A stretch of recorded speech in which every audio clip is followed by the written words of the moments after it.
तो ये सब इख्तियार में है ब्रदर्स एंड सिस्टर्स। हम क्यों जानबूझ के अपने आप को उन चीज़ों में डालते हैं? क्योंकि हमें बॉलीवुड मूवीज़ ने मैसेज ये दे दिया है कि इश्क जो है वो ज़िंदगी का मकसद है। जब तक तुम इश्क नहीं करोगे, किसी से मोहब्बत नहीं करोगे, जब तक जो है तुम्हारी ज़िंदगी में कोई लड़की नहीं होगी बिफोर मैरिज, तब तक ना तो तुम कूल हो, ना तुम्हें सोसाइटी एक्सेप्ट करेगी, और ना ही तुम जो है वो उस इंसानियत की डेफिनेशन पे पूरे उतरते हो। तो ये है असल में मामला सारा का सारा, जिसकी वजह से मैं समझता हूँ कि हमारी यूथ अपना कैरियर भी वेस्ट कर रही है, हमारी यूथ दीन और दुनिया दोनों से हाथ धो रही है। अल्लाह माफ़ करे, अल्लाह ताला उन्हें बचाए। साइकोलॉजी ऑफ लव, लव असल में है क्या, ये चीज़ क्या है, ये कैसे डेवलप होती है? मैं आपको बड़ी इंटरेस्टिंग जो है वो एक बात बताता हूँ ब्रेन के स्ट्रक्चर के हवाले से। ये जो हमारा फ्रंट का पोर्शन होता है ना, इसको प्री फ्रंटल कोर्टेक्स कहते हैं। ब्रेन का जो फ्रंट का जो पार्ट है, pre frontal cortex. Pre frontal cortex is responsible for number 1 analyzing things, analytical ability, and number 2 seeing consequences of something, analyzing consequences of something। और भी इसके बहुत से फंक्शन है, लेकिन हमसे हमारी डिस्कशन से रेलेवेंट ये दो हैं, एनालिटिकल एबिलिटी और कॉन्सिक्वेंसेज देखना। टीन एज में रिसर्च है, साइंटिफिक रिसर्च बता रहा हूँ, टीन एज में तो प्री फ्रंटल कोर्टेक्स वैसे फुली डेवलप नहीं होता है, तो इसीलिए टीन एजर्स की जो डिसीजन मेकिंग है वो इंतहाई फुलिश रीजंस पे होती है, इमेच्योर बेसिस पे होती है। डोंट माइंड प्लीज़ अगर कोई टीन एजर सुन रहा है, this is how it is, science, basic science है। ये वक्त के साथ साथ डेवलप होता है, एक्सपीरियंस के साथ मेच्योरिटी आती है, डिसीजन मेकिंग आती है। इसलिए टीन एजर अकेला अगर कोई फैसला करेगा तो वो ही और she is bound to actually go to destruction, इल्ला ये कि वो बहुत अच्छा फैसला कर ले, अल्लाह उससे अच्छा फैसला करवा ले। अदरवाइज फैसला किन बेसिस पे होगा? अब मैं आपको बताता हूँ किन बेसिस पे होता है। जब प्री फ्रंटल कोर्टेक्स इतना डेवलप नहीं हुआ होता, और ये आप सर्च कर लें, टीन एज में इतना डेवलप नहीं होता, ये एज के साथ साथ डेवलप होता है। एनालिटिकल एक्टिविटीज़ आप करें उससे डेवलप होता है। कुछ लोग एज से पहले मैच्योर हो जाते हैं ना, क्योंकि उनका प्री फ्रंटल कोर्टेक्स डेवलप हो जाता है अच्छा खासा, क्योंकि वो उनके घर का माहौल ऐसा होता है, उनकी तरबियत ऐसी होती है, उनका लाइफस्टाइल, उनकी एक्टिविटीज़ ऐसी होती हैं कि ये डेवलप हो रहा होता है। अच्छा, जब ये इतना डेवलप नहीं हुआ तो टीनेजर यूज़ करते हैं एमिगडाला को। एमिगडाला यहाँ पर पीछे होता है। एमिगडाला ब्रेन का वो पार्ट है जो इमोशनल पार्ट है, इंस्टिंक्टिव पार्ट है। वो एनालाइज नहीं करता है, वो फियर और फ्लाइट की तरफ जाता है, या वो फियर की तरफ जाता है, फ्लाइट की तरफ जाता है। वो आपके ऑटोनोमिक नर्वस सिस्टम को एक्टिवेट करता है। मिसाल के तौर पे एमिगडाला एनालाइज नहीं करेगा, एमिगडाला आपको सिर्फ ये बताएगा कि ये चीज़ अगर अच्छी है तो गो फॉर इट, और ये चीज़ अगर बुरी है तो run away from it. Deep analysis में एमिगडाला आपको लेकर नहीं जाएगा। फ्लाइट और फाइट और फ्रीज, ये बेसिकली उसके फंक्शंस हैं। ऑटोनोमिक नर्वस सिस्टम को वो एक्टिवेट करता है, आपको बताता है कि इस चीज़ से भागना है, इस चीज़ के करीब आना है, वगैरह वगैरह। तो it is a very emotional part of brain, not a very analytical part of brain, and it is an instinctive part of brain. ये इंस्टिंक्टिव है ब्रेन का जो पार्ट है, एमिगडाला की बात कर रहा हूँ। You can research more on it. Teenagers usually use amygdala to make their decisions. इसीलिए they end up liking someone जो उनके घर वालों को पसंद नहीं आएगा। इसीलिए they end up talking certain things कि आप कहेंगे कि यार is this person such a foolish person। मैं खुद, हम भी टीनेज से गुजरे, अब हम अपनी बातों पे हंसते हैं कि यार मैं ये बातें कैसे करता था, और I am sure you will be able to relate it अगर आप टीन एज पास कर गए। No offence to the teenagers, आप लोग में बहुत टैलेंट है, बहुत इंटेलिजेंट है आप लोग, नो डाउट अबाउट इट। लेकिन जाहिर है कि बड़ों को फैसले में रखना, बड़ों के एक्सपीरियंस से फ़ायदा उठाना, ये बहुत ज़रूरी है। तो साइकोलॉजी ऑफ लव, अब मैं आपको बताता हूँ कि how is it possible that some people actually they end up developing feelings for certain people, कि आप हैरान रह जाते हैं कि यार ये क्या है, और वो इतनी फुलिशनेस में चले जाते हैं कि आप कहते हैं कि यार इसको नज़र नहीं आ रहा। उसकी भी मैं आपको साइंस बताता हूँ। अच्छा, इसकी साइंस ये है बेसिकली कि the prefrontal cortex has to send a signal to the amygdala to switch off your automatic fight और फ्लाइट रिस्पॉन्स। अब होता ये है कि in order to connect lovingly और एम्फेटिकली, प्री फ्रंटल कोर्टेक्स को सिग्नल भेजना होता है आपके एमिगडाला को कि वो फाइट और फ्लाइट का रिस्पॉन्स जो है उसको फ़िलहाल के लिए स्विच ऑफ कर दे। अब जब आप किसी के साथ इन्फैचुएटेड हो जाते हैं, ये मैं एक और साइंस बयान कर रहा हूँ। पहली साइंस ये थी कि प्री फ्रंटल कोर्टेक्स इतना डेवलप नहीं हुआ होता, जिसकी वजह से इमेच्योर डिसीजंस होते हैं, इमेच्योर क्राइटेरिया होता है ऑफ फॉलिंग इनटू लव और लाइकिंग समवन का। दूसरी बात जो मैं बताने लगा हूँ उसका ताल्लुक इस चीज़ से कि why do some people end up loving someone जिसमें बहुत से ऐब है और उन्हें वो चीज़ नज़र ही नहीं आ रही और उन्हें समझाया जा रहा है और उनको कुछ समझ नहीं आ रही। वो कह रहे हैं कि बस यही शादी करनी और मैंने कहीं करनी ही नहीं है। उसकी साइंस ये है कि हमारा प्री फ्रंटल कोर्टेक्स वो क्या करता है, वो सिग्नल सेंड करता है एमिगडाला को to switch off the automatic fight और फ्लाइट सिस्टम। अब होता ये है कि जब आप स्विच ऑफ करा देते हैं एमिगडाला को, प्री फ्रंटल कोर्टेक्स जब वो सिग्नल्स भेज के उस फाइट और फ्लाइट सिस्टम को स्विच ऑफ करा देता है, तो अगले के ऐब आपको नज़र नहीं आएंगे। आपको ये चीज़ नज़र ही नहीं आएगी कि ये मेरे लिए नुकसानदेह है या फ़ायदेमंद है। ये एक और जो है वो पर्सपेक्टिव है इस चीज़ का। इसको इस एंगल से भी देखा जा सकता है कि why teenagers end up liking someone जिसमें इतने ऐब है लेकिन उसको नज़र नहीं आ रहे, क्योंकि उसने अपना वो एमिगडाला वाला सिस्टम वैसे ही जो है वो बंद कर दिया, उसको स्विच ऑफ करा दिया उसने। तो एक और मैं आपको ज़बरदस्त थ्योरी देता हूँ लव के बारे में, जिससे आप ये अंदाज़ा लगा सकते हैं कि ट्रू लव एक्चुअली है क्या। सो स्टर्नबर्ग, अगर आप ये सर्च करेंगे ना इंटरनेट पे, बहुत इजीली आपको मिल जाएगा। स्टर्नबर्ग की ट्रायंगुलर थ्योरी है लव के बारे में, और इसने डिफरेंट स्टेजेस ऑफ लव बयान किए हैं। पहले मैं आपको डिफरेंट स्टेजेस ऑफ लव बताता हूँ। The first stage is passion, the second stage is intimacy, the third stage is commitment and the fourth stage is companionate. According to Sternberg, love starts with a passion, with a feeling of passion. It is the hot point of love. आपको कोई पसंद आता है, आप उससे बातचीत शुरू करते हैं, आप पीक पे जाते हैं, इलेटेड फील करते हैं, डोपामीन रश होता है, एड्रेनालिन रश होता है, आपको लगता है कि आप जो है वो you are in heaven, you are in paradise, literally you are the most happiest person. Butterflies नज़र आ रही हैं आपको, इर्द गिर्द जो है वो फूल नज़र आ रहे हैं आपको, और आपके दिल में फूल खिल रहे हैं। ये फीलिंग पैशन की पहली स्टेज है, passion. You are very passionate about the other person.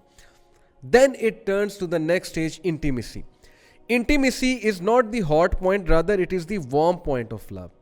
Intimacy में क्या होता है कि there is closeness, there is connectivity, there is bondedness, there are feelings, and there is a sort of a physical relationship, intimate relationship, and there is a sort of sporting behavior as well.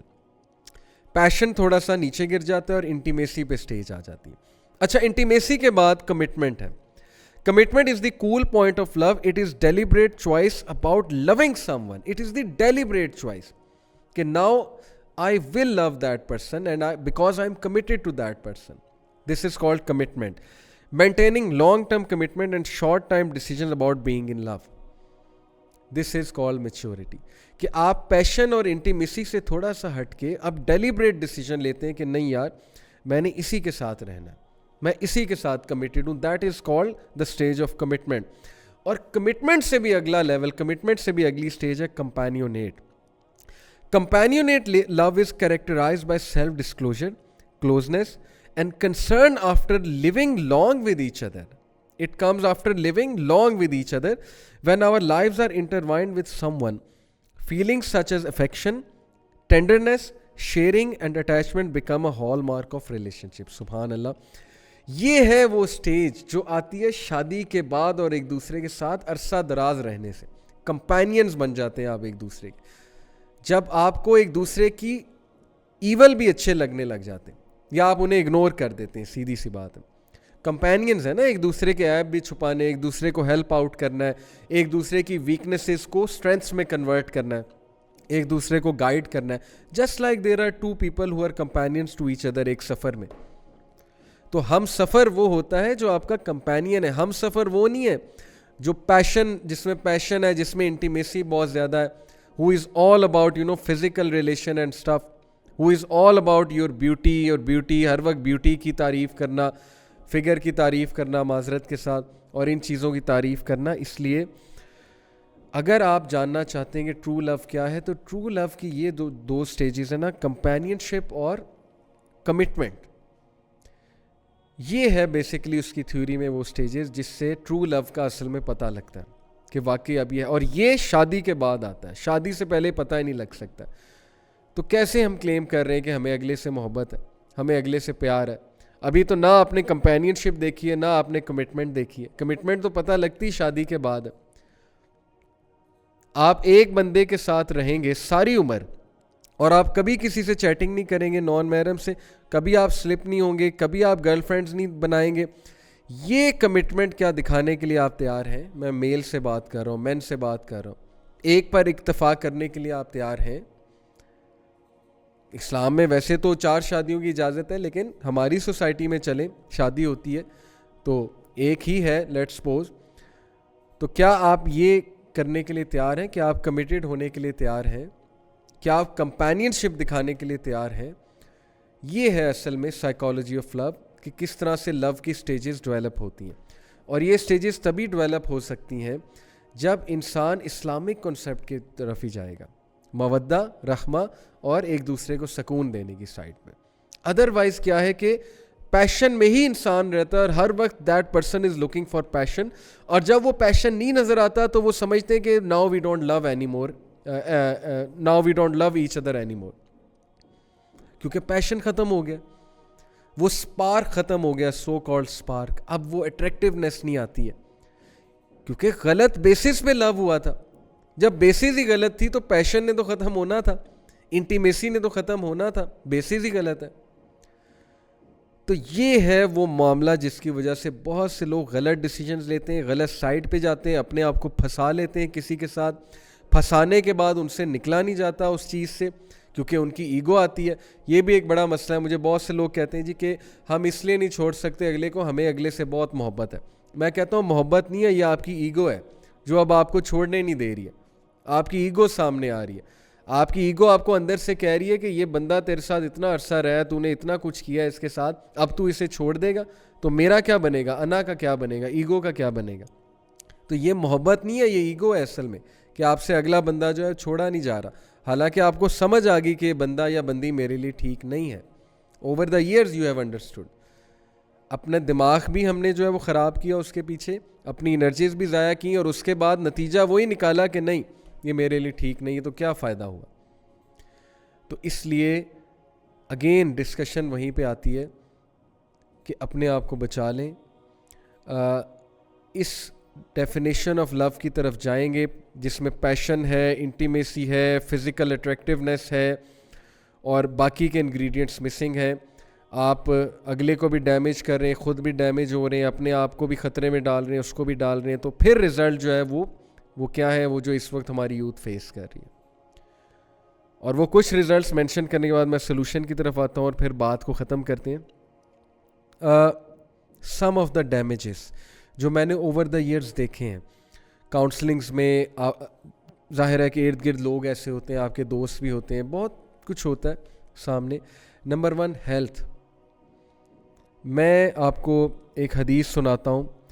It is such mind blowing हदीस, यानी कि ये हदीस सुनने के बाद यकीन कीजिए आप कंडीशन देखें कि हमारी कंडीशन, हमारी से मुराद है यानी हमारी यूथ की कंडीशन इस वक्त क्या हुई है, और क्या हम इस हदीस पे पूरा नहीं उतरते हेल्थ के हवाले से। और किस हवाले से कि जब एक बंदा लिटरली ज़ॉम्बी बन जाता है इस चीज़ में जाकर, उसको समझ नहीं आती कि मैंने क्या करना है।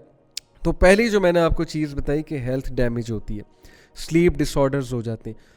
लोग सारी सारी रात बातें करते हैं, चैटिंग करते हैं, व्हाट्सएप करते हैं, टेक्सटिंग करते हैं, और टेक्सटिंग से भी अगले मरहले की चीज़ें करते हैं। उन्हें नींद नहीं आती, वो सो ही नहीं सकते, वो चीज़ उनकी एडिक्शन बन गई है। उसके बाद उन्होंने सुबह काम पे भी जाना है, उन्होंने यूनिवर्सिटी जाना है या प्रोजेक्ट्स करने, जो भी करना है, वो इंतहाई डीमोटिवेटेड स्टेट में सुबह जाते हैं। दिल ही नहीं उनका कर रहा होता, हर वक्त उनके जहन पे वही सवार होता है, ना वो घर वालों का टाइम दे रहे होते हैं। तो कितना ज़िया है, हेल्थ का ज़िया भी है। हेल्थ कैसे डैमेज हो रही है, नींद भी पूरी नहीं हो रही है, और जो हरकतें कर रहे हैं उन हरकतों की वजह से भी हेल्थ डैमेज होती जा रही है। ज़ाहिर है स्क्रीन पे इतना ज़्यादा बैठेंगे और गलत मलत हरकतें होंगी तो फिज़िकल हेल्थ तो डैमेज पक्की होगी। ना डाइट है अच्छी, ना एक्सरसाइज है, ना कोई और चीज़ है, बल्कि वो सारी की सारी लस्ट और डिज़ायर पे बेसिस चीज़ें हैं। तो हेल्थ ने तो पक्का डैमेज होना है। हेल्थ है, स्लीप डिसऑर्डर है, becoming slave to desire. Slave बन जाना, जैसे किसी ने चेन किया हुआ है आपको उसके स्मार्टफोन के साथ और आप उससे छुटकारा नहीं हासिल कर सकते। हर वक्त उस स्मार्टफोन को पकड़ना है और आपने जो है वो काम करना है जो आपकी डिज़ायर्स आपको करने में मजबूर कर रही। ये कौन सा लव है? ये कौन सा रिलेशन है? ये कौन सी अक्लमंदी है? मुझे कुछ समझा दे, ये क्या है? So I will tell you this हदीस, this is such a mind blowing हदीस अबाउट दिस स्टेट जो मैंने अभी आपसे डिस्कस की है कि अल्लाह के नबी सल्लल्लाहु अलैहि वसल्लम ने इस स्टेट को कैसे बयान किया। इसको मैं कहता हूँ ज़ॉम्बी स्टेट, कि यानी जब आपको चीज़ें जो है वो समझ ही नहीं आ रही, आपके सामने सारी चीज़ वाज़ेह हैं। सो प्रॉफिट सल्लल्लाहु अलैहि वसल्लम said, Allah hates the one who is glutton and who shouts in at market places, कि अल्लाह ताला उस शख्स को बिल्कुल भी पसंद नहीं करते जो रूड है, जो ग्लटन है। ग्लटन से मुराद बहुत ज़्यादा खाता है, मतलब ओवर ईटिंग करता है, ग्रीडी है बाय नेचर और उसकी लस्ट उससे कंट्रोल ही नहीं हो रही है। यानी जिसे हमारे सोसाइटी में कहते हैं ना कि इंसान एक्सप्लोड कर रहा है, फटा जा रहा है। रूड है, ग्लटन है, shouts in the market place, ओछी हरकतें हैं, शाउटिंग है। Who is a rotten corpse by night, वो रात को जिंदा लाश की तरह है। And works like a donkey by day, और गधे की तरह काम करता है सुबह। Knowledgeable in worldly matters and ignorant of the matters of the hereafter, knowledgeable है दुनियावी मामलात में लेकिन उखरवी मामलात में, आखिरत के मामलात में बिल्कुल कोई नॉलेज नहीं है। नमाज रोज़े का कुछ नहीं पता है, अल्लाह माफ़ करे। ये आज की हमारी जो यूथ है, हमने इन्हें बचाना है, हमने इनको हेल्प आउट करना है। ये हदीस मैं उन्हें पिन पॉइंट करने के लिए या टारगेट करने के लिए नहीं बता रहा, मैं इसलिए बता रहा हूँ कि अपने आप को बचा लें इस स्टेट से। Do not be a rotten corpse by night. Literally अगर आप अपने आप को रात को देखेंगे, यू विल सी कि you are a rotten corpse. आप मैट्रेस पे लेटे हुए, मोबाइल फ़ोन लेके, आंखें आपकी लाल हुई हुई हैं, नींद से आपका बुरा हाल है, लेकिन आप रॉटन कॉप्स की तरह, ज़ॉम्बी की तरह हैं आप। कितनी बुरी बात है, कितना ज़्यादा हम अपना नुकसान कर रहे हैं। प्लीज़ इस जेल से छुटकारा हासिल कर लें, इस चीज़ से अपने आप को छुड़ा लें, वरना तबाही जो है हमारा मुकद्दर बन जाएगी। कई केस स्टडीज़ हैं हमारे पास। एक सिस्टर MBBS की स्टूडेंट, टॉप की स्टूडेंट, इस चक्कर में पड़ी, अपनी रूममेट से इंस्पायर होकर, रूममेट का बॉयफ्रेंड था, वो मिलने भी जाती थी, मैकडोनल्ड जाती थी, जो भी हमें बात पता लगी, बहरहाल डेटिंग भी होती थी, सब कुछ होता था। वो देखती थी, पहले इतना इंस्पायर नहीं हुई, आहिस्ता आहिस्ता अफेक्ट तो करती है कंपनी। रूममेट चेंज कर लेनी चाहिए थी उसे, पहली तो ये बात है, या समझाना चाहिए था, ठीक है, इखलास से। लेकिन आहिस्ता आहिस्ता इंस्पायर हुई, रूममेट ने किसी के साथ सेटिंग कराई कि मैं तुम्हारी भी सेटिंग कराती हूँ। बिल्कुल ट्रू स्टोरी आपको सुना रहा। वो ऐसी फंसी बेचारी इन चक्करों में कि उसकी सप्ली आई MBBS से, और लिटरली शी वाज क्राइंग कि मैं अब MBBS, मेरा दिमाग ही जो है वो इस चक्कर में पड़ चुका है, मुझे समझ नहीं आती मैंने कैसे पढ़ना है, मैंने क्या करना है। She was love struck, this disease affected her, it became very difficult for her. और फिर वो ट्रॉमा जो डंप होने के बाद आता है, जो तब आता है कि जब आपने किसी से दिल लगाया होता है और वो कहीं और चला जाता है, चली जाती है, उस ट्रॉमे का फिर क्या है। तो पहली बात, इसमें पड़े ही क्यों हैं, ये बात है असल में। Slave to desires, eating disorder, sleeping disorder, health damage होना, अपनी ग्रोथ और एजुकेशन को जो है अफेक्ट कराना। जैसे मैंने आपको कहा, बहुत से मिडिल क्लास लोग यूनिवर्सिटीज़ में हैं, उन पे बड़ी जिम्मेदारियां, लेकिन वो अपने आप को इस चीज़ में फंसा लेते हैं और फिर निकलना मुश्किल होता है। और फिर उनकी सारी लाइफ के डिसीजंस चेंज हो जाते हैं, उनकी सारी लाइफ को डायरेक्ट वो एक इंसान कर रहा होता है, और एंड में मिलता क्या है, कुछ भी नहीं। डिस्ट्रेस एंड एंग्विश, पेन में रहना, एंग्विश में रहना, डिस्ट्रेस में रहना। जैसे एक यंगस्टर मेरे पास आए, एक यूनिवर्सिटी के, कहते हैं कि मुझे बहुत पसंद है और मैं इनसे बातचीत करता हूँ, लेकिन इनके मूड स्विंग्स बहुत होते हैं और मैं परेशान हो जाता हूँ। अचानक इनकी कोई डिमांड आती है, मैं वो पूरी करता हूँ, फिर कोई और डिमांड आ जाती है, फिर इनके मूड स्विंग्स बहुत होते हैं। फिर मैंने इन्हें एक क्लास फेलो के साथ बैठे देखा, आई फेल्ट जेलसी। मतलब what is wrong with you man? कोई डिग्निटी होती है, कोई ऑनर होता है, तुम किस चीज़ ने तुम्हें ये जकड़ लिया है? तुम हर वक्त तुम टेंशन में सवार हो, तुम्हारे सर पे टेंशन सवार है, तुम जो है वो अपने आप को अजियत दे रहे हो इस चीज़ के पीछे। मुझे समझ नहीं आ रही हमारी यूथ को क्या हो गया। यानी सारी एनर्जीज अपनी एक बंदे के पीछे वेस्ट कर दी, एक चीज़ के पीछे वेस्ट कर दी, और वो अगला जो है वो आपको for whatever reason, psychological reason, childhood traumas और वट एवर, वो आपको भी जो है वो सफ़र करा रहा है। लेकिन आप कहते हैं मैंने सफ़र होना है, आप कहते हैं मुझे मज़ा आता है सफ़र होने में, यही कहते हैं ना, मैंने हलाल की तरफ नहीं जाना, मैंने हराम में ही सफ़र होके जो है मज़ा लेना है। ये है आजकल के ये नौजवानों की सोच, सीधी सी बात है। तो ये सारी हार्श टोन मैंने इसलिए यूज़ की है बिकॉज मैं चाहता हूँ कि हम लोग अपने आप को इन चीज़ों से निकाल लें। तो कभी कभी हार्शली भी समझाना पड़ता है, कभी कभी रियलिटी चेक भी देना पड़ता है। तो ग्रोथ और एजुकेशन का नुकसान होना, आपकी ग्रोथ रुक जाएगी, आप कभी मूड स्विंग्स में फंसे होंगे, आप कभी जो है अगले को खुश करने में फंसे होंगे, आप कभी किसी लड़ाई में फंसे होंगे, आप कभी ये जेलस होने में फंसे होंगे कि यार ये अगले क्लास फेलो से बात कर रही है या कर रहा है, मतलब यही रह गया लाइफ में।